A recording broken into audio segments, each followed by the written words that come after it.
Okay, today we're going to be going over solving inequalities. It's basically the same thing as solving equations, but there's one new thing that you need to remember when you're solving inequalities. So starting off, addition and subtraction in inequalities. X plus 5 is greater than negative 12. You do the opposite, so you subtract 5. What you do to one side, you do to the other, and you get x is greater than 7.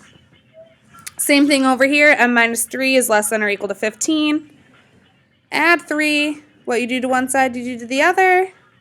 M is less than or equal to 18. So you can go ahead and pause here and try these ones on your own.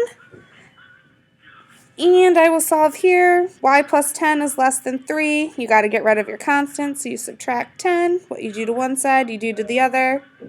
Y is less than negative 7 because 3 minus 10 is negative 7.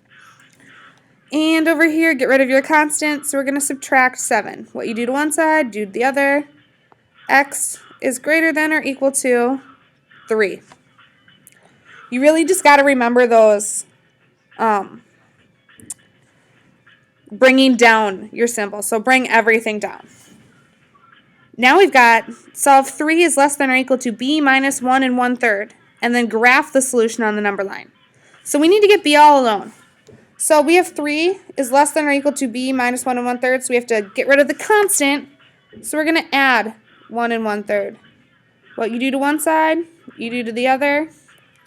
So we get 4 1/3 is less than or equal to b.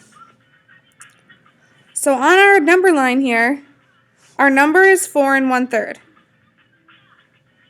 If that's less than or equal to b, we can read this equation here backwards. b is greater than or equal to 4 1/3. So we've got our closed dot because it can be on the dot, and if b is greater than that, it's going this way. And this is all a review from yesterday. Now pause and you can go ahead and try these ones. Or you don't. Whatever. We're going to subtract 7 from each side. So we get negative 4 is greater than g. And over here, we're going to subtract 5/7. What you do to one side, you do to the other. When we are working with fractions, you need a common denominator. So 2 over 1, we need to get it over 7. We multiply the bottom by 7, so you multiply the top, so you get 14 over 7.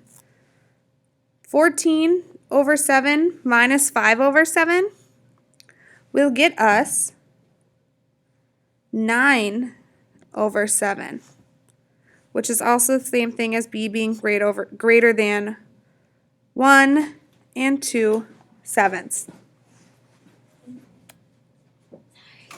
Don't worry about it. Hi. What's up? You want me to do that assignment?